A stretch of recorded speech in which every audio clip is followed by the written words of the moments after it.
Well, thanks for coming, everybody. It's brilliant. So this is all part of the West Yorkshire Innovation Festival. I think we've got Mandy, who represents West Yorkshire Combined Authority amongst others. So this is a presentation between PDM and Zeal, so Richard and Jane. About 10 things that you need to say when you're innovating, when you're commercialising innovation. So this is a rough running order. We're late as usual. 9:45, we'll do some brief introductions, and then we're going to go to the meat of the project in terms of what those 10 things that you do need to consider when you're innovating. And then we've got a Fireside Chat for half an hour with Charlotte and Michael, who are going to give us the warts and all reality of what it's like in terms of debating. And hopefully, some of the things that they can talk about will chime with the theory of what I'm going to talk about and what Jane's going to talk about. And then 10:15 to 11, some networking. Well, before we get into the bones of it, I just want Catherine to come and say a few words in terms of Brumwood, because she's very generous with the time in terms of this venue and also providing refreshments. I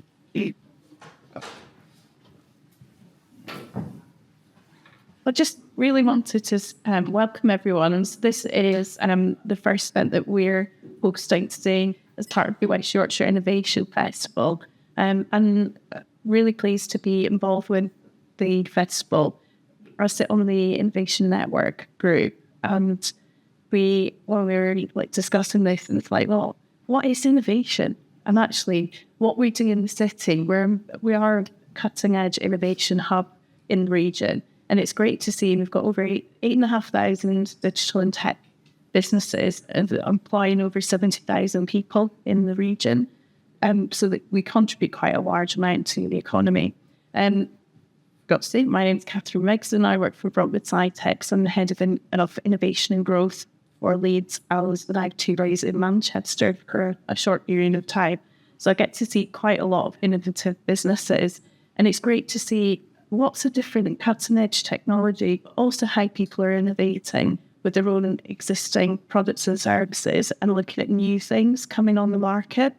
And I have the pleasure of working with a lot of startups, especially in the female-founded businesses within Leeds, and we run a female founders incubator.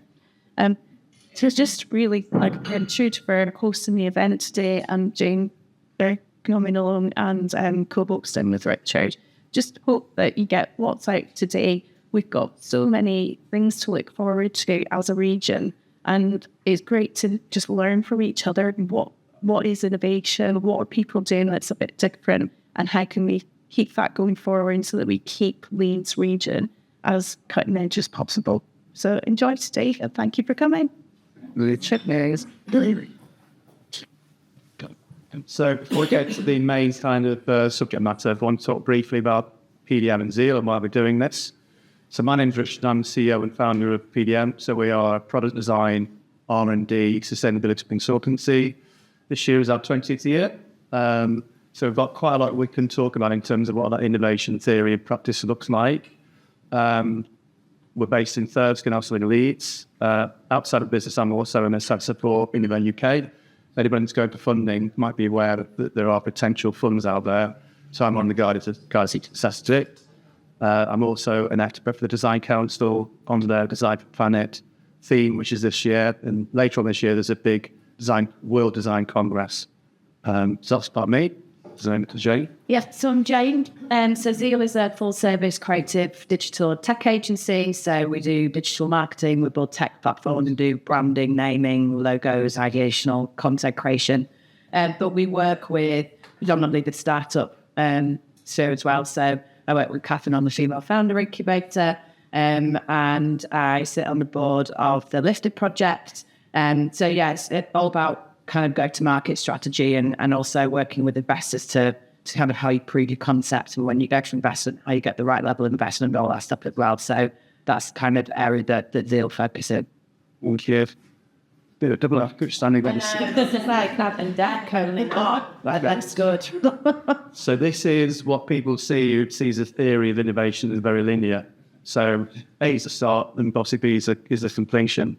A lot of people think they have the idea, then you make a prototype, you might talk to some people, do some research, test the idea, whether it's a product or a service, learn something, then go to production, then launch. That's what people see what innovation actually is. But only when you start the journey, you realize it's actually more like... So this is what innovation actually is. This is called the fog of uncertainty. And I've borrowed from Innovator UK as one of their kind of main themes in terms of design and innovation. And what you see, there's three main aspects: uncertainty, convergence, and focus. And what a lot of people do is tend to leapfrog from A over to convergence because they don't like this thing called fog of uncertainty. The reality is that if you are uncomfortable in this fog of uncertainty, then that's where you should be. So a lot of this is about researching the idea, interrogation, because there is nothing new under the sun. And this is all about understanding the usability. So part of this is really the 10 things that we're going to show you in terms of what that innovation cycle actually looks like. I saw some smiles in the audience, so they're kind of aware of what I'm actually talking about.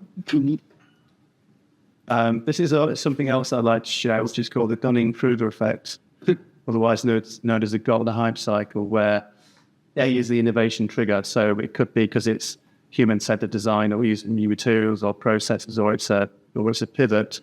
So it needs to be a very legitimate reason why there should be an innovation trigger.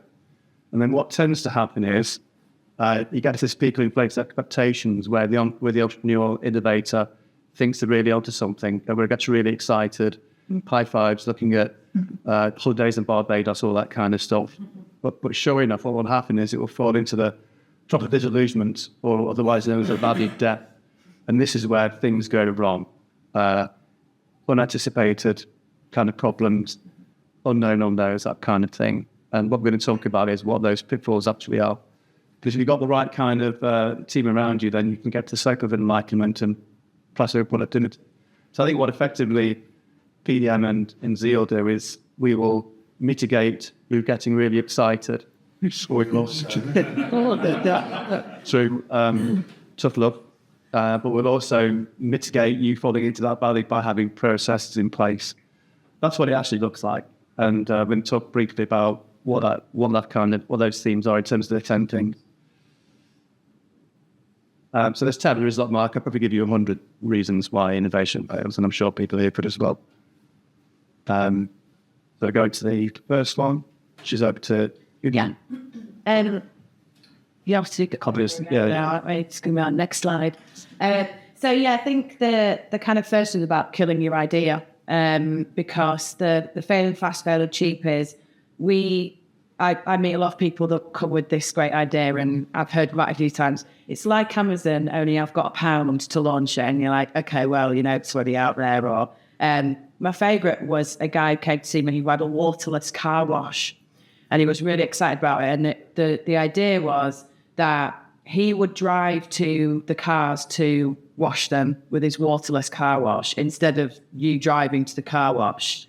And already I was thinking, but the reason is because obviously you're going to have to go to a lot of cars, so commercialisation.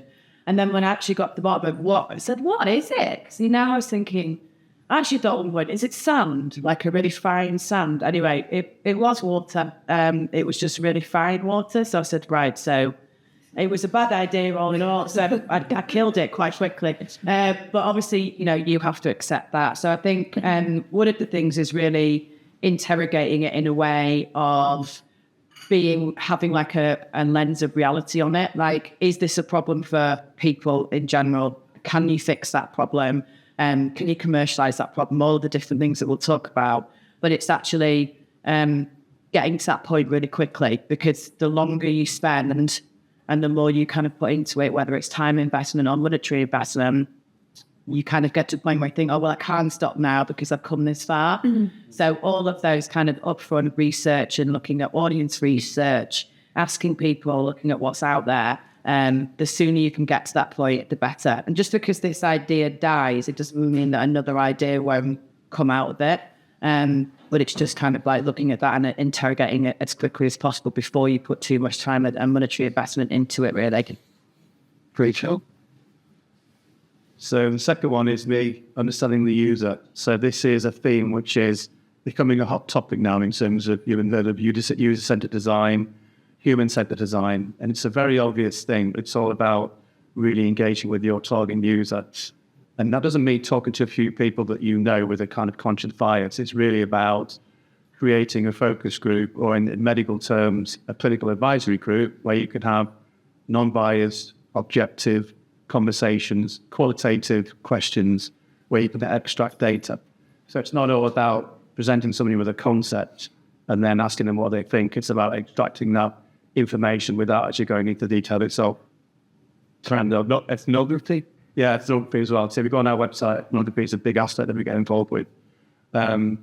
It's really about curating the right kind of audience as well. So it's quite disparate looking at ethnography, and asking the right kind of questions that aren't loaded. So understanding the user, getting to the user early is the best way of trying to kill an idea in a nice way. So this is an example. I'm not quite sure what the demographic is here, but Colin's. Yes. So this is what I show as a good example of true innovation. So Sinclair C5 was created by a guy called Sir Clive Sinclair, who made his money in early computing in the 80s. And I've got a lot of faces that don't know what I'm talking about now, but stay with me. This is Sinclair C5. The idea was a one-person mobility transport product. And then you can argue this is truly innovative because it's the first data cycle. So you have to steer it with your steering handles underneath your knees. The aerodynamics was designed by Lotus. It's advanced composites for its time in terms of the materials. It filed lots of patents, but the reality is that although it's truly innovative in its own right, it failed because when it was launched to the market, people just didn't want it. I think he had this conscious inventor bias that because he'd made his money computing, so it turned his hand to one-person transportation of vehicles. But it's kind of an example of how things can go right to the wire. Millions of pounds were spent, and this thing was launched, but it was spectacular failure. In our design studio at First, we've actually got a C5 on the wall. When people ask what it is, it's an example of how you really do need to think about the user and how that has an instrumental effect in terms of what that innovation pathway looks like. Is it totally obsolete now then? Doesn't exist anymore? No, it's just I mean, interestingly, it's a hybrid as well. So I'm not saying it come back. It was 30 years out of the time. Yeah. Time. So the right people, if you just go to the next slide, this is basically about making sure that you have that team around you so that valley of death isn't too low or the kind of expectation isn't too high. One of the biggest things is it's communication. So for me, when I started my first ever company and we started to grow and hire, I remember saying to my business partner, we were interviewing, and I was like, I just want a company that everybody's just like me. Why is nobody as good as me? I want everybody to be like me. And Mike said, absolutely not. That'd be the worst. And it would. You'd be completely right. So, actually what you need to do is recognize what are your strengths and what are your weaknesses and hire people that kind of, complete that picture. The other thing that we talk a lot about is values and brand values and business values. And I think having an organisation with lots of different people, so lots of different neurodiversity, the way people think differently, the way they communicate differently is amazing. But what it puts on you is the way that you have to understand what they're trying to communicate. So a good example is when I get excited, I'm like, oh my God, this is so exciting. I move, I get louder, I get more visibly excited. But we work with developers or, technicians that actually when they're really passionate about something, the headphones goes on, it's laser focused, they're really quiet. So having loads of different people in your team is really important. You get different points of view. You actually get people that will challenge you and make you question them yourself and your ideas. But actually, it's really important to make sure that you understand them. So I think a lot more time needs to go into, especially if you're at startup stage and you're a small team, it's about actually, when you're passionate, you behave in some way, but you behave in another way. And it's just, having kind of, lots of different people with different skill sets. Obviously, there's the kind of, T-shaped people that have a deep speciality in one thing, or there's more generalized people. I think resourcing as you grow and making sure you've got the right people within the team is, in my opinion, ultimately the most important thing, because you have to know what you're good at, but also what you lack.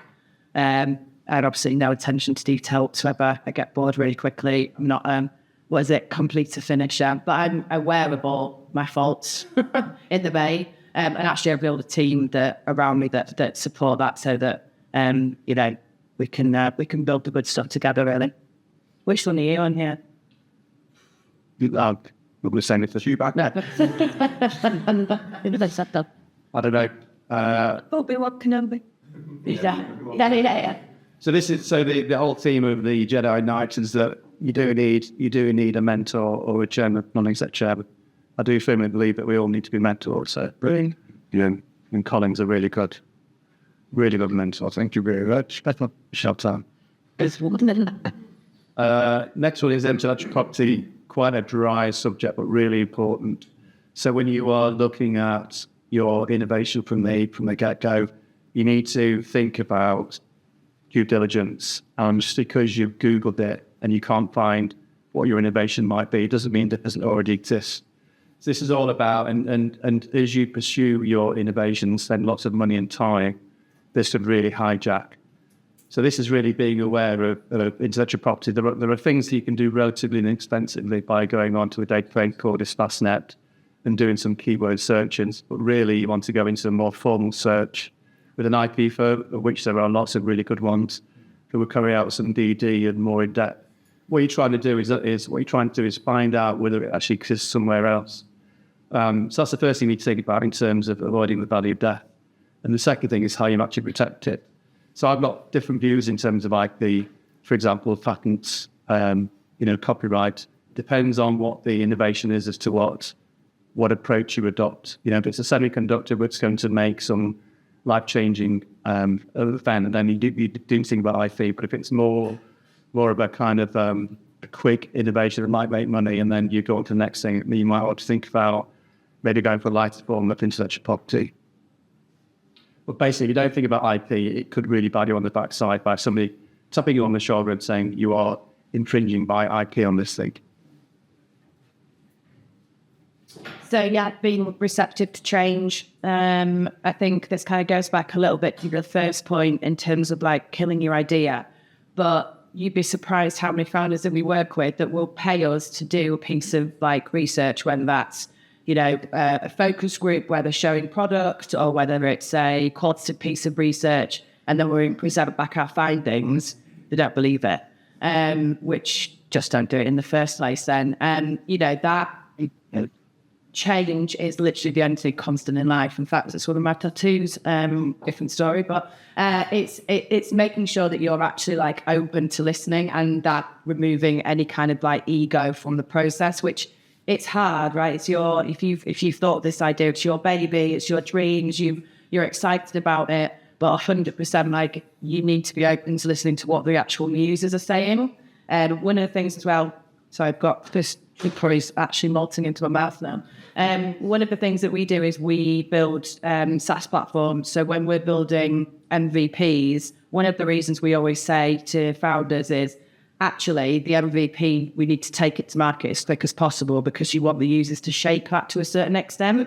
You actually want to listen to the people that are using the products, and making sure that you have an open line of communication with those people as well. So it can be anything as basic as sending out surveys to your users, or as detailed as actually getting people in the room physically using products, or watching them use the tech or whatever it may be that you're developing. But if you're going to spend time doing that, you need to make sure you're listening to the answers. We did a 360-degree process with Zeal, and obviously I got some great feedback. And as a human, you can be told 100 wonderful things about yourself, and then one person says one bad, and that's the only thing you think about. So obviously I got loads of great feedback, and then one of the negative feedback was And Mike was delivering it, and he said, they said that you don't take criticism very well. And I was like, what? That is outrageous. I take criticism brilliantly. And you just went, I was like, oh, no, don't take criticism well. So it's just making sure that you're listening to what your users say, you're listening to what the product changes, and you're building on that, because what you think at the start of your journey will definitely not be how it finishes up. And take your hands off the wheel, allow the people to to help you, to steer you in the right direction. Whether that's your users or mentors or advisors, if you've built this team of people around you, you need to make sure that they're part of the journey and that you're listening to them. So technology obsolescence can also be a reason that your innovation might fail. So this is a diagram to show how technology really accelerated, particularly within mobile phones. And it's like the design studio have got one of these early kind of big things. That's saying it's 2015, so accelerate to where we are now. There's been such instrumental changes. So technology, if we think now, agri-tech, AI, which is a big one, ChatGPT, robotics. There's lots of really useful technology out there that can be adopted for innovation, but just because you can, it doesn't necessarily mean that you should. The key point here is that when you launch products, it'll become obsolete. So you need to think about, if you launch a minimally viable product, what the next product might be after it, and how you keep relevant, particularly now where innovation is really accelerating in technology. So I was born in 1970, and believe it or not, this is kind of the gaming of the early 80s, which was very, very, very cool. Somebody's horrified over there.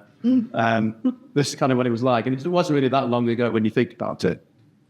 But it just demonstrates that if you don't think about that technology obsolescence and how you're going to future-proof it, then it might become obsolete and then you're in trouble.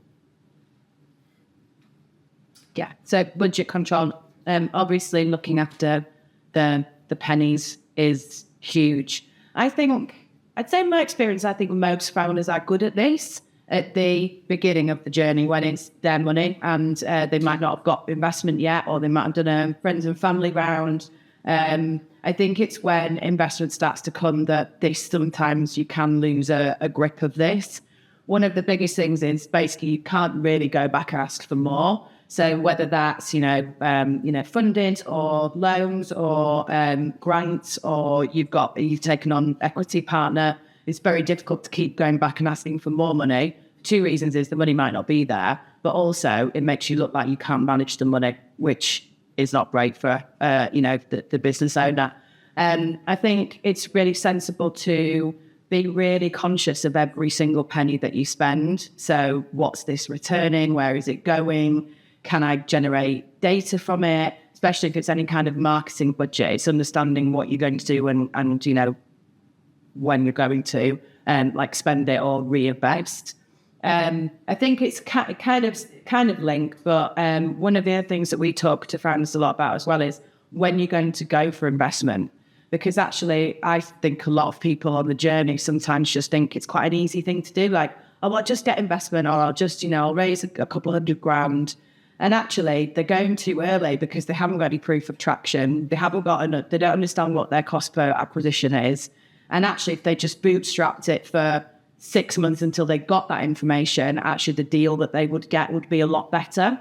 There's been some horror stories that the people that we've worked with that have given away a significant amount of, sometimes a controlling amount of equity in the business to get that initial £30,000. And then you look back and go, actually. So really thinking about when you're bringing money into the business in terms of investment is important, and what you're prepared to obviously sacrifice for that. So it might be that you get loans earlier on, but there's PGs attached to that. Do you want to do that? So that whole journey of raising investment is, when do you do it? How do you do it? Who do you do it with? Who's the best partner for you? But also then making sure that you're really looking after that money. So, there's loads of stories about people getting investment and then, going to Ibiza and traveling with class everywhere and buying a new car. And it's not good luck. It's fun, short-term fun, but, it never works out.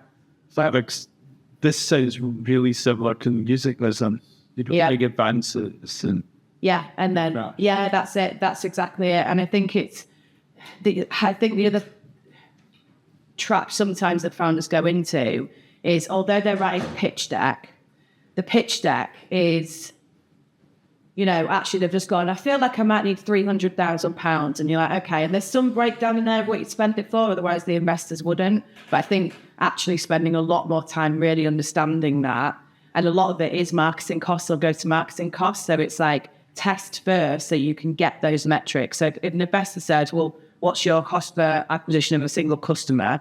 You know it, but also you know that can be scaled, that's scalable.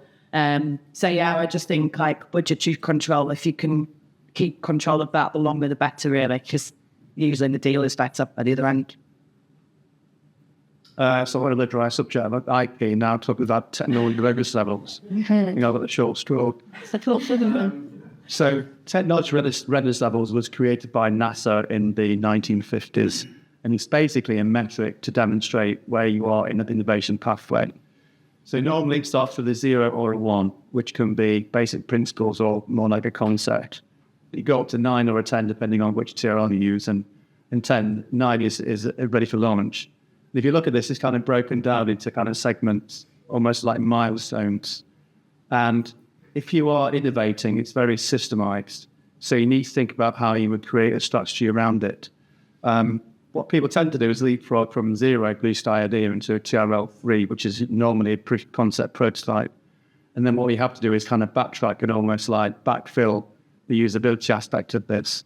So in terms of technology readiness levels, it is a really good way of informing yourself, also more importantly, investors. So for example, if you're going to go for an Innovate UK's brand, you need to say, I'm on a TRL3, I want to get to TRL6, and here is how I'm going to get to it. So within each of these TRLs, you can create more detail in terms of what you need to do and how you need to do it. But you can see it's a relatively straightforward metric. What you need to do with that is have the team in place where you do not go from one TRL to the next until all of that criterion has been fulfilled. Although it might be very tempting to leapfrog over certain aspects of it. But TRLs is a really good metric. Not many people use it, but it should be adopted a lot more, I believe. And then, commercial awareness, everybody will know who this man is. And obviously, he would call himself an inventor and is an inventor, but I would also call him a marketeer. So you obviously, Richard mentioned earlier in terms of the IP, protecting your brand, that's really important as well. There's proof that if a strong brand, you can start charging 4 or 5 times the market rate for the same product. There's strength in brand if you look to exit or if you look to get an inward investment as well.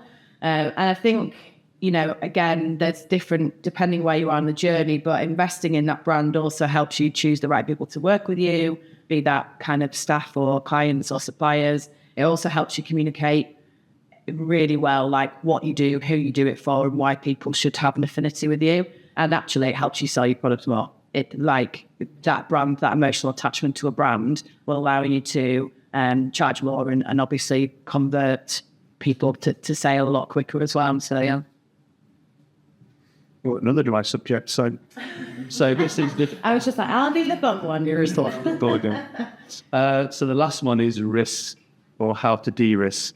So the best way to describe this is obviously an iceberg, but from this distance, we don't know how big it is, what proportions are, but as we get closer to the iceberg, we realize, oh, hang on a minute, there's more iceberg underneath it than on the top, by the laws of physics, naturally.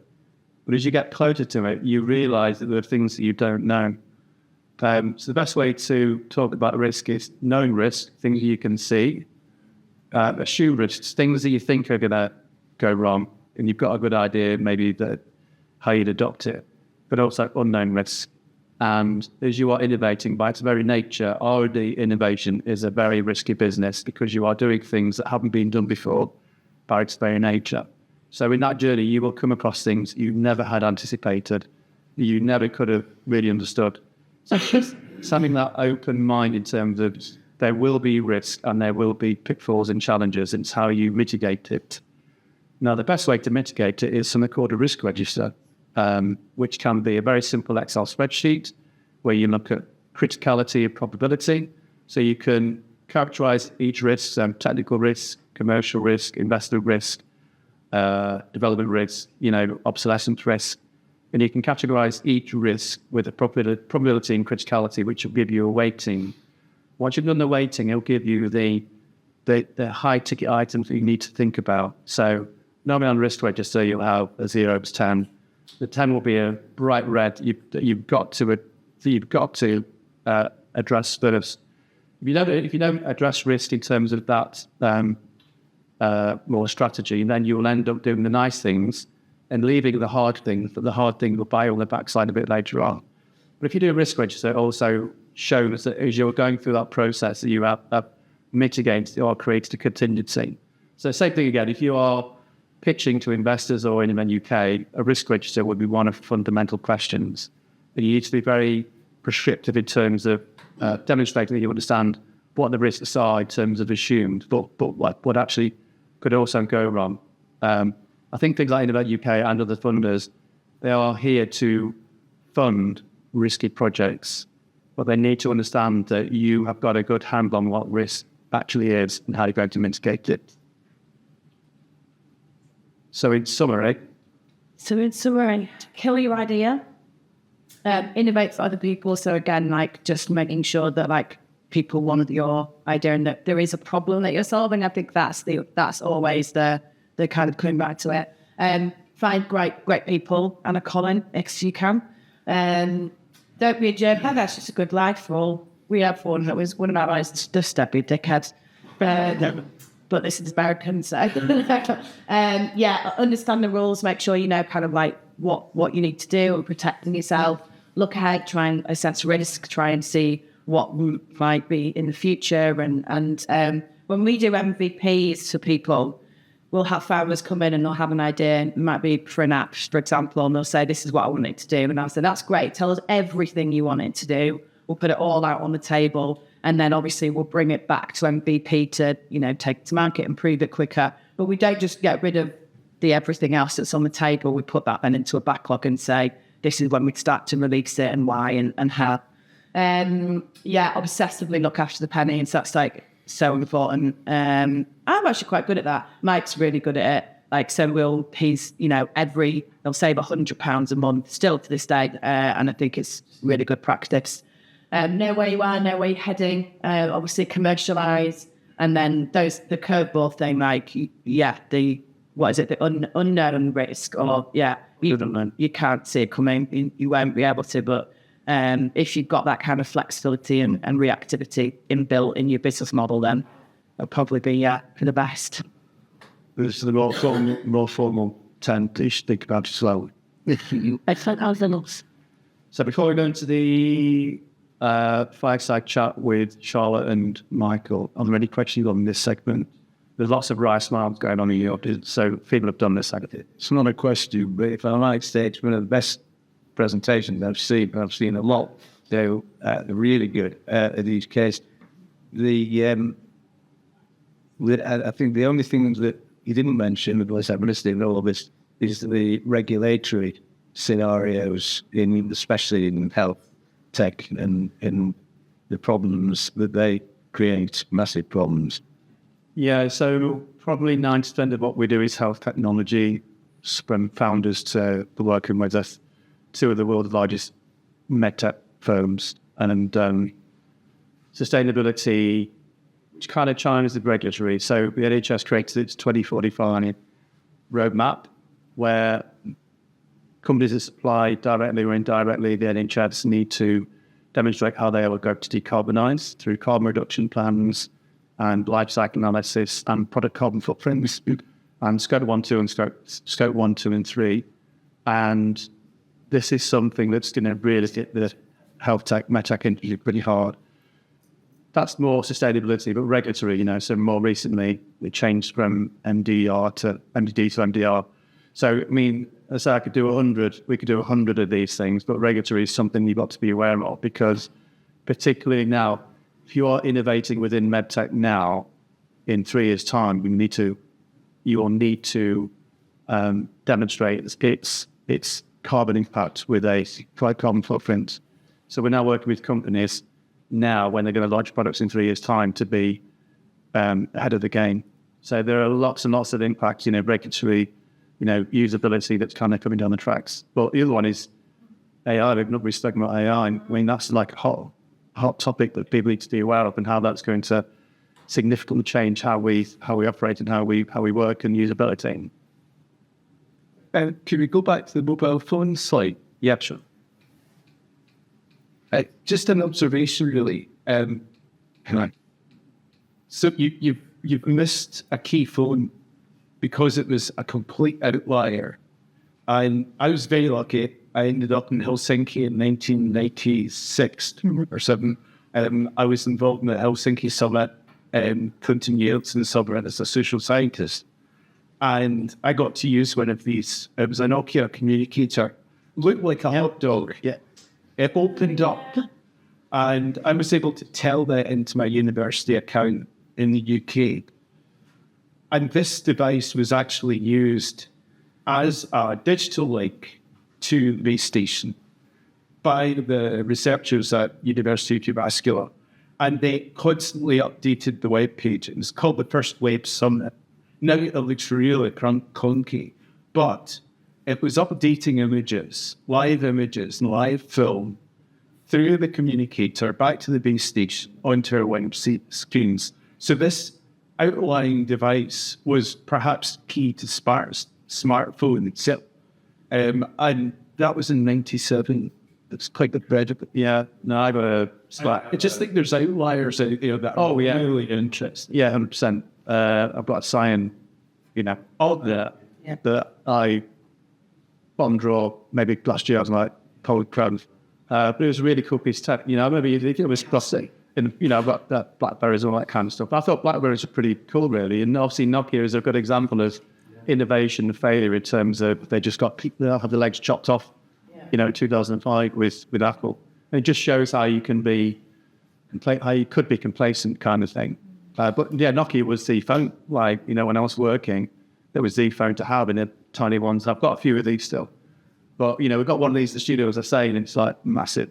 But it's not really that long ago when you try to go into something. Well, it's not that long ago, really. When Complacency is probably another one as well. Because, if you look at, Blockbuster and Netflix, and there's so many stories where a brand is just like, nobody can, stop us.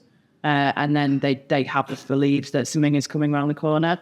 There's a really good book called Closing the Chasm, which talks about early adopters, and then actually your market is not those. It is, but from making loads of money, it's not those. But how do you transition your branding and your marketing from these people that are absolute early adopters, want to be the first? They're very, very comfortable with risk, into kind of more mass market where people would have a greater scale, really. Loads of examples. Closing the chasm, not chasing the chasm. Airbnb, Uber's just transformational innovations, really. You mentioned minimum viable products, MVPs, and then you talked about TR, I think that's about TR, structure, thinking, process best, and failing fast. Yeah. At the beginning of business, what's that balance do you recommend it in? Are they contradictory? Do you need to both at the same time? How's that balance? Yeah. Go ahead. No, I think that's a really good question. I think you do need to have a balance, and you do need to do both. I think it depends where you are in your journey, as to how detailed you need to go in things. I also think you need it. Where does your journey taking you? So funding, for example, you probably have to show a bit more process and due diligence. If it's just like, will this work? Maybe a bit more entrepreneurial, I guess. I think for me, it's... We'd probably argue about this, actually. Which No, not. no, that's fair. Later on. I'd win. So for me, it's like, we're not speaking about Double Diamond, Design Council, Divergent thinking, all kinds of... The art of the possible is like divergent thinking is what could we do, what could it do, how could it work, what technology, so you kind of go quite wide. One of the challenges with entrepreneurs is to go, well, I'm going to go for everything because everybody wants everything. But if you don't talk to the user, then for us, it's really good enough. When you're launching a product, good enough is good enough. So MVP is get the product, we spoke about this the other day, get the product out there and then learn and then use that knowledge to then go for B2 or B3. I think what the worst thing you could do potentially is launch a product or service that's got all the whistles and bells because actually nobody wants them. And it makes the whole innovation more extensive and more complicated. So there is a sweet spot of actually creating an innovation that's got a unique selling proposition it does differentiate itself, but doesn't do everything, because even though the assumptions that you've made might not be correct once you launch into the market, because people behave differently than what you anticipate, and technology changes. So there's a risk if you do put all the whistles and bells that technology might be obsolete and hijack the rest of the innovation. Cool. So what we're going to do is Jane's going to be the moderator, and we're going to ask Michael and Charlotte, who are live case studies. Cool. No. So I think we'll probably start at the beginning, which is if you can give us a little bit of introduction to who you are, what your business does, what your products does. So just a little bit of a story of how you got here. The short version. Yeah, the short. Yeah. Not since birth. Just Okay. So I was born in Stockport. So I'm Michael. I'm the founder of Mind Body Goals, and our philosophy is wellness by design. So we design products that help people fit proven wellness techniques into their normal lives. So you don't have to go and become a Buddhist monk to get the benefits of mindfulness, for example. Very good. I'm Charlotte. I'm the founder of the Silicon Straw Company. I'm the first company in the UK to manufacture silicon straws here, and it came on the back of the UK government introducing a single-use plastic straw ban back in 2019. So I've been in the reusable straw market for quite a while, and there's been lots of rounds of innovation throughout that time. Cool. And we know who you are, so you don't Yes, need to introduce yourself again if you want to. Okay, cool. So, Charlotte, I'll come to you first. What of those kind of 10, were there any that really stuck out where you thought, oh, I did that? That was kind of a mistake that I did, yeah. So I started on a shoestring budget, and I'm still on a shoestring budget. So when I read what was going to be on, I wanted to bring this because this is where it all started. So I had the idea, and I have a background in medical engineering, and I'm passionate about UK manufacturing. So I knew that I could get reusable straws made in the UK. So I had my first batch made. It took a while. And to package them, I literally bought some envelopes, hand cut holes, and then hand applied a label. So it was kind of, I'm going to just test the market. It was one colour, and then with all the money made from the first batch, I then went on to invest in the brand, so nicer branding and things like that. So for me, it really resonated the parts that, test the market, do it on a budget, and then for me, the innovation can come after that. And how many, in terms of scale of the, I'm not going to say bad envelopes, but of the more cost-effective envelopes, how many kind of are you talking in terms of testing the market? So I was massively outside my comfort zone, heavily pregnant with my third child, landed a meeting with Boots Supermarket. So I actually got a really ginormous order. Oh, so then 2 weeks postpartum, I had to hand cut 3,000 holes. Oh my God. But then that gave me the funds to then go invest into that next in step. colours, in packaging. Yeah. Okay, cool. And you, Michael, which was the kind of... Am I allowed to? Always, Always take more than I'm offered. There's two really, because I think there's two sides to it, and I think it comes out there when listening to you. I mean, I know your story, Charlotte, but when I hear it, I'm like, there's something about the entrepreneur's kind of mindset, and I think one of the slides there is about being open to change, which isn't a natural thing for me. Yeah. Jane's nodding. Yeah. I'm an engineer really, so I work it all out, and then that's that.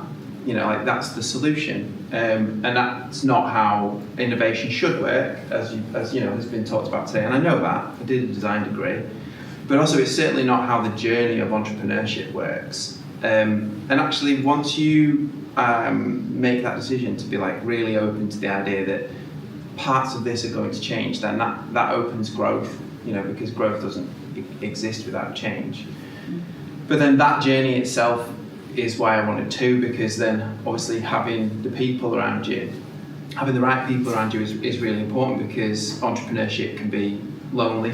We're both solo founders, and that can mean lots of different things. So, for transparency, I have an advisory board, and they're basically all here. Two of them are at the front.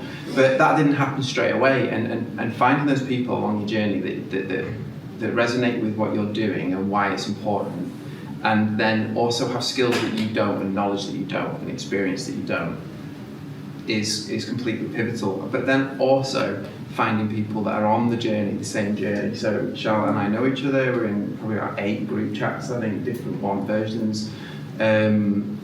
Jason's at the back. We met on an accelerator, but finding other entrepreneurs and other people that are doing that is really important as well, because it keeps you focused on the mission, but it also makes you feel less shit. That it takes so long and that things change so often, and it's super important to have people around you. How did you build the team, Charlotte? Have you got similar to Michael, a team that you feel supported, or did that come easily to you? Or? She's here and she's at the front, so I do everything myself.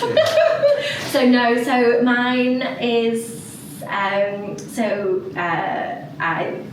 all the money made gets reinvested into the business. So that's how I fund everything. So at the moment, it's only the small things that I outsource, and everything else Yeah.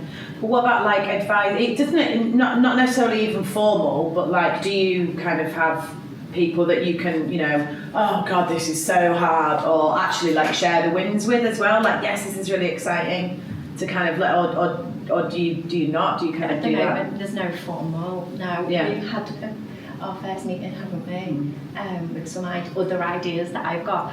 I think being an entrepreneur, the issue is, I've dipped my toe in the water, and I am addicted to it. Yeah. And so I've got so many things that are in development stage that I can't wait to release to the market. But definitely dipping your toe, seeing if it works, is the way forward. That's interesting. And in terms of the 10 that we went through, what's the kind of biggest failure of one of your, can you do this? But like, what's kind of like, would you say that you see the most in terms of the people that you work with?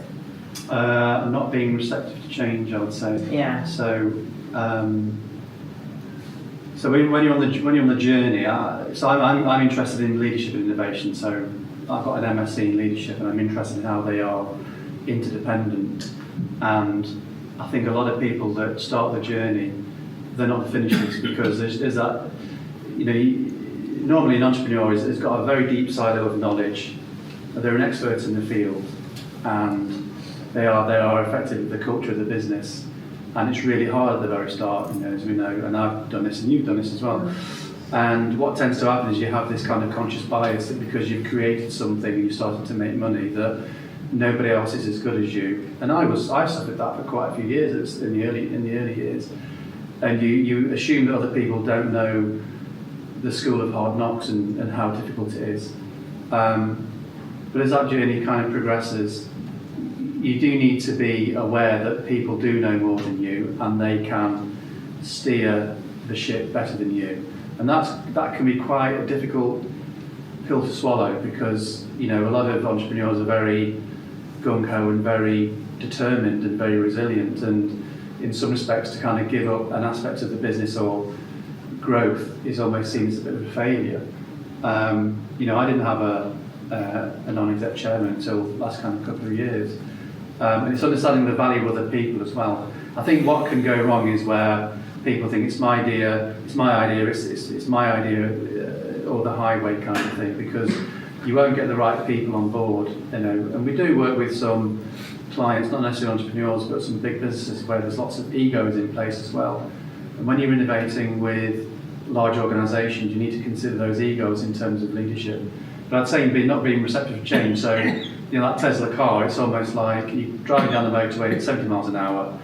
It's a self-driving car, and this car will be able to navigate better than you, and it's got sensors and it will know, get you on the road. But it's almost like taking your hands off, that sensation, that anxiety of taking your hands off, and knowing that it's still, you know, it's going to drive and these people are better than you, but it's just that initial kind of fear that I've kind of found. Yeah, it's hard to sometimes let go and delegate really when you're the person that's used to. Yeah, so, you know, I'll kind of reflect on myself. So my MSc in leadership was, my thesis was on founder to leader, so it's all about the knowledge and traits and skills of a founder, but also the knowledge and skills and traits of a leader. And if you are the same person, then at some point in that journey you've kind of changed your mindset. So on my thesis, what I've learned is that I do need to empower and I do need to delegate, and that has been really uncomfortable for me.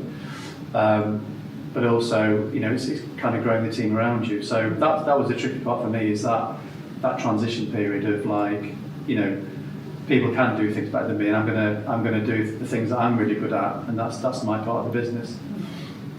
In terms of innovation then, Michael, obviously would you class yourself as an innovator? Yeah, it's like a disease, really, isn't it? Yeah. And do you put that through kind of all different areas of the business? Yeah. I mean, obviously it's a bit of a joke, but I think the way my brain works, for right or wrong, is always sort of trying to look around the corner a bit and sort of see if there's like a different way to do it that might be better. It might not, but I do sort of want to know what that version of it is. But I think the part for me with innovation is like, so for example with our products, the product itself is innovative, but really what I'm trying to do is find new ways for people to discover helpful techniques, for example, and that's the sort of wider mission really, and I suppose that we talked about, everyone's sort of mentioned change a few times, but not losing sight of what the main thing is, and then innovating around it, is what I like to do. Yeah. You know, where are we headed? Like, what's the actual mission? I think for me, it's bringing mindfulness, breath work, gratitude practice, things that don't mean a lot to a lot of people, and then finding ways to make that a part of everybody's lives in a really easy way. That's the innovation that drives me, and then the rest of it's like TRL levels, basically, isn't it? Yeah. And Charlotte, did your kind of idea for this come from an actual problem that needs to be solved? Is that where, like, tell us a bit about that? So it's the McDonald's soggy paper straw. I think everybody can relate to that. And that is where it came from, coupled with the single-use plastic straw ban. So mine was a problem that I wanted to find a solution for. And knowing that no others were manufactured in the UK, with my engineering background, I could relatively easily do that. We were chatting before that it's innovating something is one thing, but then commercialising it is another. So at the moment I'm going through a growth phase into different markets. So topical as well, Donald Trump. Obviously, paper straws. And the growth that I'm seeing exporting to the US is great. So I think that's something that I'm quite innovative in. I know my product I'm not going to retire selling my products just in the UK. I've got to look for other markets. And so the US and Japan. It's interesting because I was talking to somebody else. It's like that. It's not just innovative or innovation in the product. It's actually, obviously, I saw your Instagram when you jumped on the Donald Trump thing. Because literally, I think the first thing you did when in the office was say, "No, we're not doing this anymore." So that's innovative marketing. It's like actually looking at new markets. So it's innovation into that kind of thing as well. But I guess if it started with a problem, that's easy. When you started it, were the metal straws in the market, or was there nothing? So yours was like a kind of a alternative to that. So silicone straws existed. They were manufactured in a different way and not in this part of the world, with a different material, with a different type of silicone. So I innovated. I kind of innovated the product. It just purely on the materials, the type of silicone that I've used and the manufacturing technique. Without realising, I think. And do the other products that you're working on, are they also kind of like problem-solving? All problem-solving products, So there are some that are going to be retail, and then there's some going to be service. So So like for people who are struggling to hydrate effectively in like care homes and hospitals and things. So being more of a hydration specialist, not just a straw company. Yeah. So there's quite a lot of so widening out your things product. Yeah. coming. Okay, cool. And Michael, what's it? Because we always talk about how hard things are, because they are, aren't they? Yeah. But like, We love a what? whinge. We love a good whinge. But like, what? Are there any? When do you ever like celebrate the wins? Do you ever actually stop and go, yeah, that's cool? Like, tell us about that. Yeah, I mean, I can't really be a wellness business that talks about gratitude without doing it, really. Yeah. I mean, the longer version of the backstory is that my products came out of my journey with my mental health, and it collapsed when I was in my 20s, and the journey back from that and the skills that I learned are why I'm healthy and happy today, and a big part of that is exactly that. But it does you do have to train yourself to do it. Like, our brains are like wired to always be looking at like, what's the next problem I've got to solve, what's the next threat. So yeah, it's a part of my like deliberate actions is to, especially if you notice yourself feeling like that entrepreneurs sort of why am I doing this? Like, why am I doing this? It is addictive though, you're right, that's exactly what it is. Yeah. And the reason it's addictive is the dopamine from the wins, the boots order, you know, like, or like just, and they come just as often as the bits that are not so much fun. So yeah, I do, and I try to do it fairly regularly, but I think yearly seems not regular, but it's a natural place to do it, isn't it? Is to look back over 12 months and go, And say, what have you achieved? where was it 12 months ago? And suddenly you've got 3 extra products on the market, or 2 extra ideas, or 3 more partnerships. Yeah, so we do it at work, but I was doing it in my personal life. On New Year's Eve, get bottles of champagne, write something I want to achieve that year, and I'm going to do it because it makes you stop and actually appreciate the. Notice what's changed. Yeah. Just before we go to audience questions, if there isn't any, if you could, all 3 of you, maybe give me, if you could go back in time, what's your biggest mistake to date? Would you say? There's so many, it's hard to choose. I gave Richard Hall a call. Damn. Is there anything that you think? Yeah, there's been lots. That's the thing. But can I flip that on its head? And I've made so many. Can you basically not answer the question? I'm practicing to be a politician.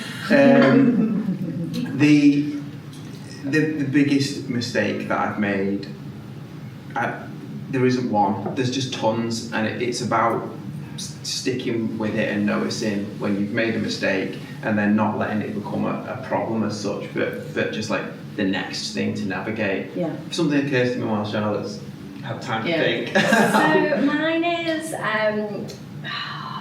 quite often what I found is when you're starting out, you get a lot of people telling you what you should do. What you should do is this, what you should do is that. And I think in the first 18 months of my business, I was going, oh okay, I should do that. So now I don't. Yeah. You know, yeah, they've got valid reasons. If they've actually got lived proof of it, then yeah, definitely let's have a conversation. That's really interesting. But listening to like everybody, and my mum's mate telling me what I should be doing. Do you know what I mean? So almost don't have the self-doubt, have more confidence in myself from the start. Almost like an outside noise. Don't listen to the outside noise. Yeah, that's a really good one. Thank you. I think the big one for me is I probably felt I was sleepwalking for a few years because I've been doing this business 20 years, before that 10 years in industry, so I've got a lot of experience. So I left school at 16 because I thought didn't think I was very clever basically, but I did an engineering apprenticeship. And for about 5 years I just assumed that everybody could innovate. So we didn't approach really big organisations because I just thought that they would have it licked. But the reality is, large organisations really can't innovate. And I think the problem with that is, or the cause for that is that it's very difficult for a big political organisation that is always looking at profits to hire a person or a team to innovate and just to come up with ideas and to kill ideas, because that's not natural. And so we're now working with large medtech, and they absolutely love us. I mean, we're only a small company based in Leeds and Thurst. There's only like 8 of us. But I just assumed that they would kind of laugh us out, but we're really leading them. And I'm just so surprised that I should have done it years ago. I think part of that is confidence in me, but also knowing my craft, because I say you could do 100 of these, reasons why innovations fail. So I think that that's kind of hijacked me.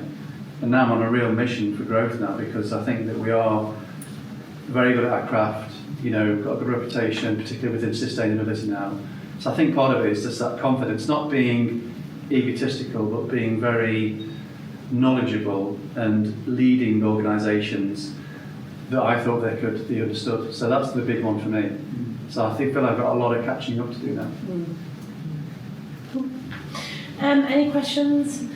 Would anybody like to ask? Yes. Okay. It's I suppose it is an extension of your first slide, fail fast, fail cheap. And I tend to work on the basis of fail fast, learn faster. So my question to everybody is, what's the most significant example of you failing fast, and what did you learn from it? I mean, we're all engineers, aren't we? So it's part of the process, really. At the first version of my product was literally like something out of Honey, I Shrunk the Kids. And I think getting stuck in, and your example with packaging, it's do it, just build it, and I suppose the failure point of that was it did catch fire. So that wasn't great. It wasn't ideal, but what I learned from that was I needed someone to help me with the battery circuitry. Just as an entrepreneur, it's part of the disease is that you're like, I'll do it. And then so you do it, and then it catches fire. So you go, maybe I won't, but try. Do it. Find out that bit didn't work quite how you wanted, and you carry on the bits you can do, and ignore the part that's on fire. So I'm not anything on fire. Yeah. So for me, it's the commercialisation of it. Actually getting someone to buy your product is actually really hard. So what I had to learn very fast was the sales side of it. So becoming an expert at selling my products to people. Nobody tells you about what wholesale margins are when you're innovating. I learned that from you. I know you did. Like barcodes, what type of barcodes everybody wants. It's really, it's easy to get stuck in the product development side of it, but there is a massive leap from having a product in your hand and then seeing it on the shelves in supermarkets. So that's the bit where I've had to my growth, my self-growth and self-development and self-learning is in the sales and commercialisation of a product. And as soon as you can get in and learn what the assumptions you made, which assumptions were wrong, or who you will approach and they'll respond or won't, the better really.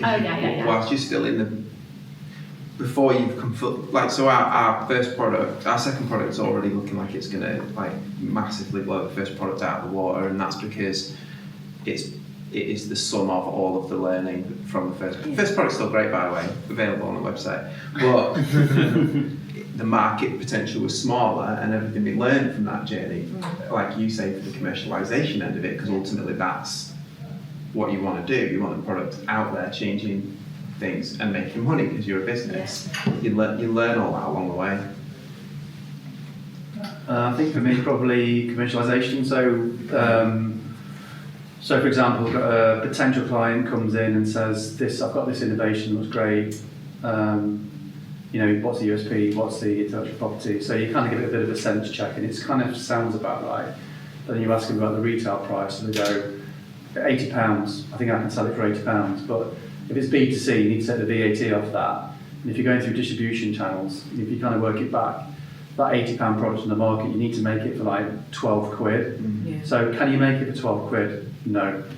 Not the best one in the world, so let's just kill it. But the fail fast, fail cheap for me isn't really as explicit. It's more to do with looking for points of weakness. So it's almost like having a little poke around and seeing where the weak spots are and trying to fix those before you go onto the nice kind of shiny thing. So for us, there are ideas we just kill very early because they're just not, you said with the car wash, they're just not going to fly. But also looking for those points of weakness. Yeah, but you could innovate and look at a different market, couldn't you? You could pivot. Yeah. You could 100%. And they find those markets find you as well. Well, as long as you stick with it, like persistence is obviously hard to replace, and you find that through the failures. You think your market's there, and then you find out actually, whilst it might be there, it's too expensive to acquire or whatever it is, and then you look elsewhere, and that happens quite fast. Yeah, I think if you're B2C as well, like people think, because it used to be true to a certain extent, but like, I'll build a website, I'll put this product on it and everybody will buy it. And it's like, nope. And we have a lot of people that go, well, just put it on TikTok and it'll go viral. Nope.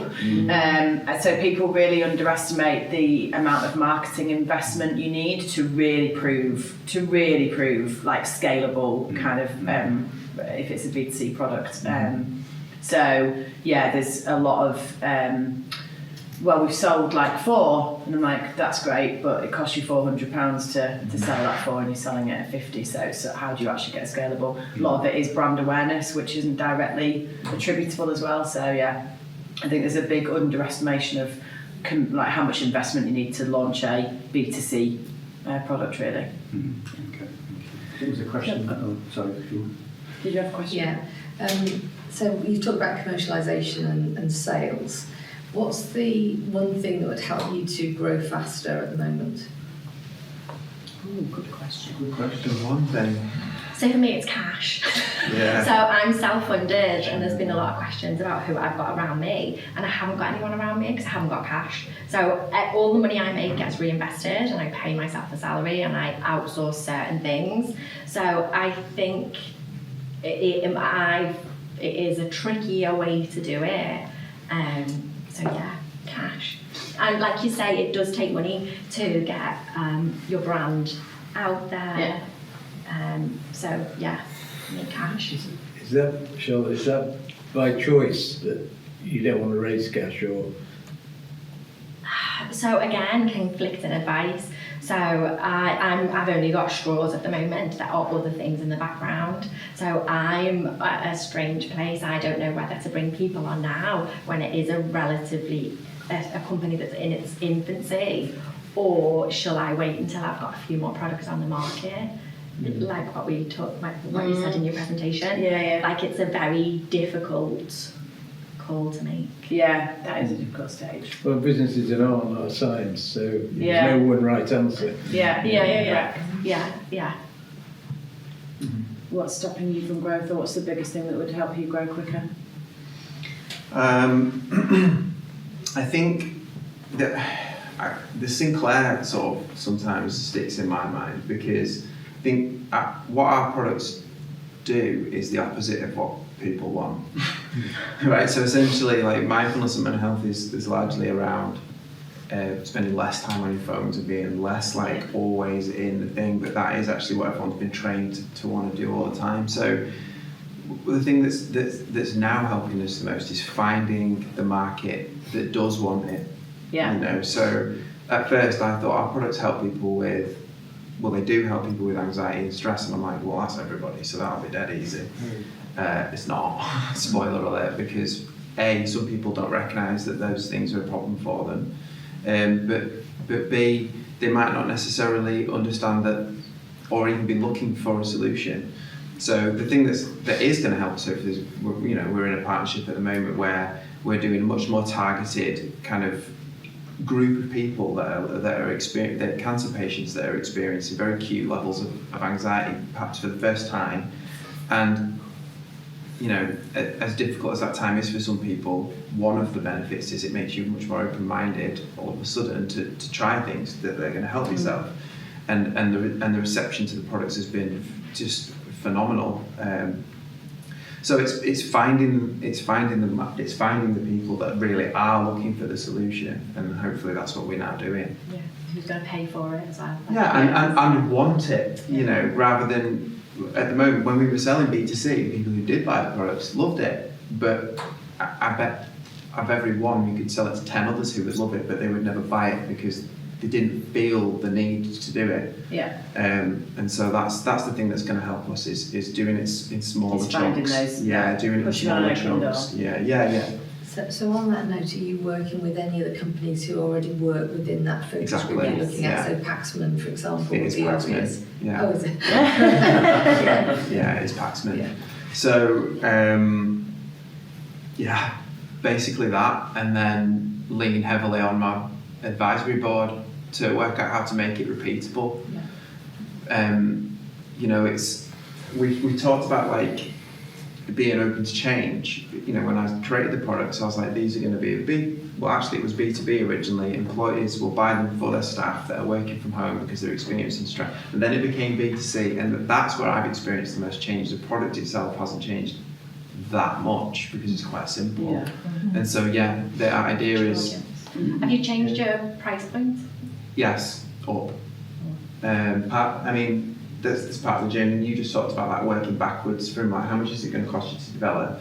Didn't do that. I mean, I didn't do it at all because, jokes aside, I did ring Richard quite early on because you talked about earlier. Don't ask people who are going to just tell you what you want to hear. You need to find someone who won't. And that's Richard, but in the right way. You know, you sort of say, is this shit? And they tell you hopefully that it's not, or they do, and in the right ways. But yeah, the products haven't changed that much, and the second product is a response to those learnings, like how do we work backwards from a price point now instead? Because that was one of the barriers to entry. Yeah. You know, it's not cheap enough for people to just go, yeah, right, fine, I'll buy one. So I put the price up. Sales haven't changed at all. Like the same people that decide it's valuable buy it, and now we've got a bit more margin. Yeah. Some of that's from our conversations, to be quite honest. I put my prices up to go into the American market. Yeah. Amazing. Yeah. I had 105 times more profit. Yeah. No, but the American market haven't battered an eye. They don't realise how rich they are. Yeah. Like, Yeah, a that's job here that earns 30-40 grand will probably be on £100,000, $100,000 over there. Yeah. They don't appreciate that because Yeah. it's so little. Yes. Bubble. Did you struggle then to find pricing information from manufacturers and margin information? Like coming from big business like that's known, but as entrepreneurs, did you not? No one could tell me. For 2 years, no one could tell me. Back then, nobody could tell me what I should be, what my wholesale margin should be. Everyone could tell me what the retailer wanted. They wanted a 2.4 times markup, but nobody told me kind of what was a good margin. They just kind of said, oh, whatever you can get, really, you know. No one wants to commit to saying that because it's been said it's an art, not a science, isn't it? But it is proper hard. Like how long had I been going? 3 years, and when we were on a video call, I'm like, I have no idea, Charlotte, how to do this with the margins. And you've got to feel it out and work back. And I at that time had a conversation with a corporate gifting company who were just super helpful, like initial incentives, who were just, you get on with the right person, and then they were willing to go, right, this is how it works actually.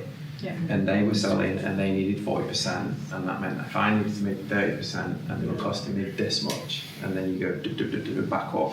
I wonder if both of you would have had to get that information sooner if you'd have gone through the investment route, because they would want to know that, like what's the margins on your For me, investment just blows my mind that somebody would be willing to give that much money. Do you know what I mean? Like I've come from the whole trenches to kind of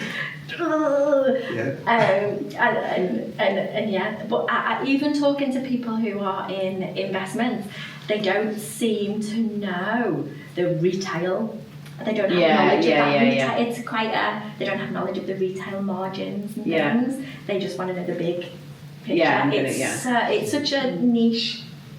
It's so chicken and egg as well. Like, it's so like your product is worth whatever someone will give you money for to the value. And if you can create, like I said, we put our products. The flagship one was 75. We put it up to 87. Hasn't changed sales at all because the people that have decided it's worth it, that 87, 75, it's the same price essentially, isn't it? And so, but with the investment, like they don't know either. Like, and the thing I learned on the investment thing is that most of them haven't got a clue. Like, they haven't though. A lot of them really, they don't, because they made their money in Bitcoin or something. That's a bad example, but something super niche, and now they want to invest. That doesn't mean they know anything about silicon straws or wellness And margins. or margins. Yeah. Yeah, they might have never Also worked in margins. commercialisation in the commercial part of it. I think part of this is building the brand to the Dyson thing. You know, the vacuum cleaners probably cost tens of pounds to manufacture, but he's created a brand. So I think part of this trick is, you know, if you want to go down to cost-based pricing, you know, there's only one way, and that's kind of down. So it's all about, as you grow as an entrepreneur, it's growing the brand as well that's synonymous with silicon straws. You know, you are the company. Yeah. And it's kind of keeping parity with growing the company and the brand at the same time. Yeah. Yeah. You know, That allows you because- price elasticity then. Like, Yeah. Nobody cares if you put it up like £5-10. Well, look Whereas at Apple. if you are the cheapest and that's what you go for, then Exactly. people do care at that point. Yeah. But Dyson were, when they put their Hoovers on the market, they were like £250, and a normal Hoover was about £60 or £70. So it's about how innovation is about creating value, isn't it? Right. Yeah. And so is having, testing it out, but also marketing to a point where there's that FOMO, you want that, you want that thing, so you're willing to pay that price for it. Yeah. Yeah. 87 is an interesting price point, because you'd expect you to go to 99. Wow. Yeah. I started reading marketing books like there was something wrong with me. Like I was absorbing them, and 7 and 3 are the best numbers to end a price in, because apparently, I just read it in a book. When you say it's on Yeah, they haven't gone down though, and it's now got a £15 extra in the margin. Well, I just keep putting up. It's got £125 now as of this morning. If you've got no one's wholesaling for you, are they? Yeah, but only in small volumes. So the 87 was a psychological thing that I read in a book, and it looks nice. Colin's shaking his head. You know, you were part of this pricing strategy. Website, you can push it up, and then the instant you see that sales drop, you know to drop it back down. Yeah, and that's how you I think the thing is, as soon as you do that data thing, so. But the problem is you have to make sure you've got enough data. Yeah. It has to be a significant test at the moment. In terms At the end of the day, it's what the market will bear, and that is different for different products. Yeah. You know, there's a fast-selling consumer product, you can probably adjust it. For a product like ours, I mean, it takes some doing, and we're still in that process of finding what the right price is. I mean, the other thing is I was putting the prices up, but then discounting them in some way. So, the old DFS methodology. Yeah. But from an e-commerce point of view, discounts are one of the highest reasons to convert from a user to a sale. Yeah. So, I mean, I've found that I've heard that data thing. When you're a founder, like I do have a board of people around me, but I don't really pay any of them. Like, not loads. It's not. I'm not making lots of money. We were joking earlier. Like, I paid myself £800 this month, and that's a success. But it is about. I've lost my thread. But it's early days. You've got to, in any small company, it can take quite a few years. It was the data thing. Is people will say, and it's the right thing to say, because as an engineer, I'll be like, well, just change it and look at the data. Change it and look at the data. The data is completely irrelevant unless you're selling thousands a month. That's it. Otherwise, Yeah, they're all that's- anomalies, yeah. and we're not. We're selling dozens a week. Tops. So if you change the price. Has it changed it a lot? Maybe, maybe not. Maybe it's just a quiet month, and it's very hard to get that really good data on it until you're selling lots. It's very chicken and egg that part of it. Yeah, that's why the investment is. It gives you that sudden injection. Yeah. So that actually the data then is meaningful. It's volume. Yeah. Any other questions? Yes. Just it's more of amusing about innovation, and I think a good bit of innovation is a bit like you're that kid in the story of the Emperor's New Clothes, and you're like, that guy's naked, but there's a lot of things stopping you saying that guy's naked. For everyone else is going, oh, great clothes, AI thing of the future is my current Emperor's New Clothes. The company behind ChatGPT has an incredible burn rate. It needs an incredible amount of money to keep going. But anyway, what concerns me about just that question of it could be different is it's really, really susceptible to any degree of imposter syndrome. And I wonder just how you may have got over to actually keep on thinking that, this could be different, that my innovation could work. Well, my particular company, I did Imposter Syndrome for 7 years.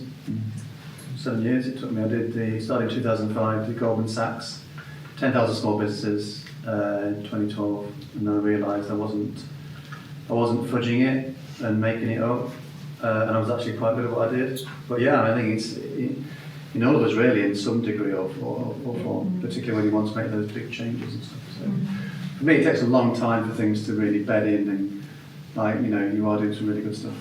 Yeah. Yes. Hi, I'm Tsitsi. Sort of come from business advice background. What I find with founders, innovative founders, obviously they've got their innovation, but how do we, just from your experience, stop them becoming a one-man band and creating a team so that they can grow and go for investment, and knowing that investors want to know about who's in their team and not getting stuck in, this is my baby, this is my baby. What advice would you give, founders who are starting and really have an innovative idea that can grow, and to someone like me who's also in a business support role, what I can share with them? I think, I could take this one because obviously I haven't taken any funding, so I bootstrapped Zeal and grew it organically. I did an acquisition in 2020 which grew us a little bit more rapidly. And I think, that it is, I think all founders when you start, have to wear loads of different hats. You're literally doing all of the roles, you're doing the finance. The best thing that happened to me was I actually got a non-exec in, and we drew an organogram of the agency, what it would have to look like. Took out any names. This wasn't about existing people. This was actually what does the business need to look like in 5 years' time or 3 years' time or whatever that time period is. So obviously you've got an FD, an MD, all of these different roles, and then we go, okay, we'll draw the organogram now, and where are the gaps? And then not all the gaps need filling straight away, but you kind of have a roadmap of how to grow the team and to stop you doing all of the things at once. So it might be actually I went from doing 5 roles to 3 roles because I could take one person on, and then actually I went from doing 3 roles to 2 roles, and now pretty much do half a role really. But yeah, it's that kind of actually understanding what's the role as opposed to you. And then we actually did a piece of work where we looked at the current people. Are they doing those roles? Are they the right people? But yeah, I think it's really hard that transition, going from founder to leader is quite a difficult one, but I think business support is really crucial, and there's a lot of it around, and I think that's the other thing that sometimes founders don't know. Actually, there's a load of stuff with Wicker, there's the Good Growth Programme, there's funding available, there's incubators, there's networking, so sometimes the people don't have to be formal, you don't have to pay them a huge amount of money. It can just be, let's get together every so often, or let's kind of chat and see where you're at and where I'm at and help each other. I think for me, I started the company 20 years ago, organically, no funding or anything, and we're still organically growing. We could be a much bigger company if I take on an investment, but actually I like working at the coalface. Part of this job satisfaction is I wake up in the morning and go to bed at night, and I genuinely think about innovation. And the reason why I talk to Michael and Charlotte is I do take mentoring roles, not paid, giving Charlotte a big dollop of advice, but no fees, have been no transactions. I just want to help people. So I do a lot of mentoring through the Design Council and some other networks. I believe I've got the experience now that I can give people that kind of tough love and encouragement because I've kind of gone through that journey. So that's the kind of big one for me, really. think it's about finding. Oh, sorry. No, you're all right. All right. Good. Carry on. Thanks. I think it's about finding people that you can argue with and still be friends at the end of the day. But like it really is like it's finding people who are not like you. You sort of tell that joke at the start of the you know. But It's not a joke, it was real. No, I know it was. Like, why can't everybody be like me? I know, but I agree. But I think you know, finding people that you trust and can be honest with and will be honest with you, and then you can fall out and still be friends at the end of that conversation is so important. And finding them really early, and they don't need to be non-execs or on an advisory board. And actually, my advisory board was formed like a year ago, like officially, and it was because of investment. You know, like going to debt, putting it in the deck basically. Am I allowed to put advisory board underneath your name? But you know, Richard in particular, Jane, Colin have been people who've been in my like favourites on my phone for a couple of years, you know, and whether they like it or not, they get regular messages from me. It might be asking questions, it might be sharing success or failure, but finding those people that understand and are on the journey long enough that they know what's happening and can go, hang on, Michael, a year ago you said that, is really important, I think. Yeah. And Accountability. Friendly accountability. Yeah. Because I came from education and I was used to working and I was doing senior leadership in education. I was used to having a team of people that were not frightened of challenging me, and I need that. Yeah. Cool. Yes. Yeah, I was just really interested in the fact that you've both bootstrapped, and because I've been in quite a few accelerator programs, and we're always taught to pitch, you know, to investors, and I think that's actually the wrong way round. Pitching, learning to pitch is good, gives you that confidence, but actually we're not taught how to bootstrap, or we're not taught to where do we then go get at what point of your business do we then go to investment, you know, and I think there needs to be more around the bootstrap. So I found it really interesting that both of you actually said you bootstrapped. Yeah, it's a bugbear of mine because I, speak on a lot of panels, and most of the incubators are investment focused. Yeah. Most of them are, and I'm always the voice in the room going, "You don't have to. You don't have to." There's pros and cons of all things, and there's no one right way, but there is. Usually, it's because it's sponsored by, or there's it does expedite growth. Of course, it does. But yeah, I agree with you. I mean, however, it's a sort of good experience to be taught how to pitch. Yeah, absolutely. But definitely, most businesses should small businesses should try and bootstrap as long as they can. Yeah. Because investors, I mean, you mentioned investors before, but that's a whole different subject. But they need to make money. They want to make money, and as much as they may like the business, 9 out of 10 ain't going to invest because they can't see how you can make money. Yeah, there's also the other side of the coin where people feel like investment is too far a reach for them. Actually that's not true either. So there's needs for education on both sides, I think. I mean, it's horses for courses, really. Yeah, I kind of agree with you to some extent. There are lots of accelerators out there and incubators, and they put you on this kind of program where you learn various aspects of business. But they don't teach the core skills of that resilience necessarily. Yeah. So I've spoken to entrepreneurs that have gone through accelerators. I've not been part of it, and I've asked them very, very simple questions, and they've not been able to answer them.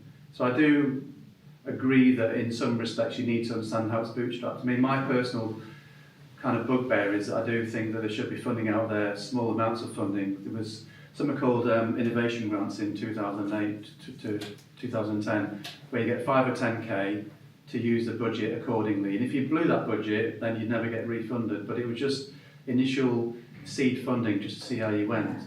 And I think there's an artificial aspect in some respects that if you go onto an accelerator, that you will be successful. So I work with, I do lots of free mentoring because I want people to be successful. But similarly, I want to tell people that they're barking up the wrong tree. They need to kind of stop what they're doing.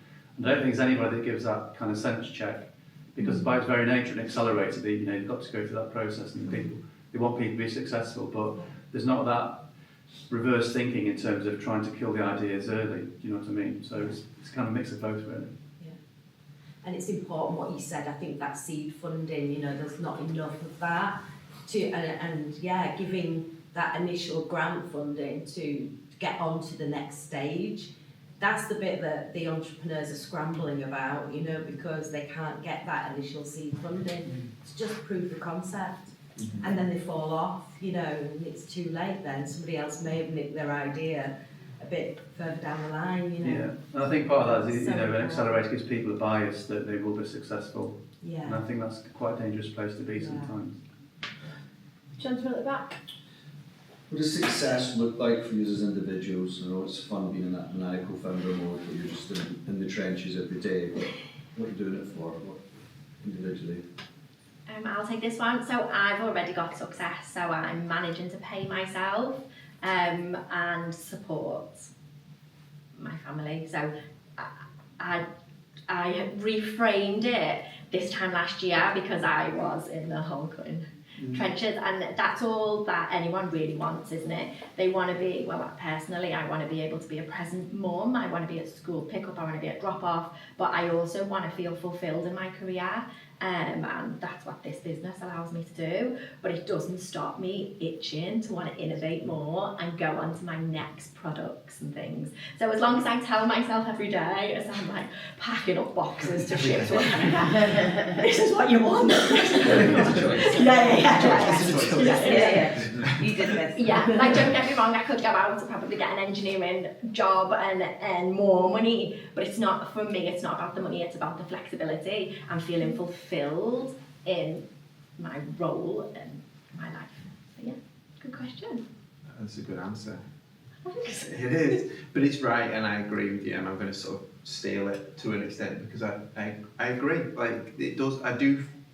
There's two versions, right? Obviously, there's the answer I'm sure Jason would give, which has got a pound sign at the start of it, and I'm not going to lie, there's an element of that I want to make money off it because I gave a pretty good salary in education, and right now I don't contribute that much to our household. But the fact that I have the agency and freedom to explore my ideas, of which there are, you know, you've said it a few times today, but like my ideas book is like bursting. It's quite hard to want to stick with one long enough to make it commercial because you want to move on to the next idea. But the freedom to do that is just incredible, really. And then once you start being able to pay your mortgage as well, that's always a bonus.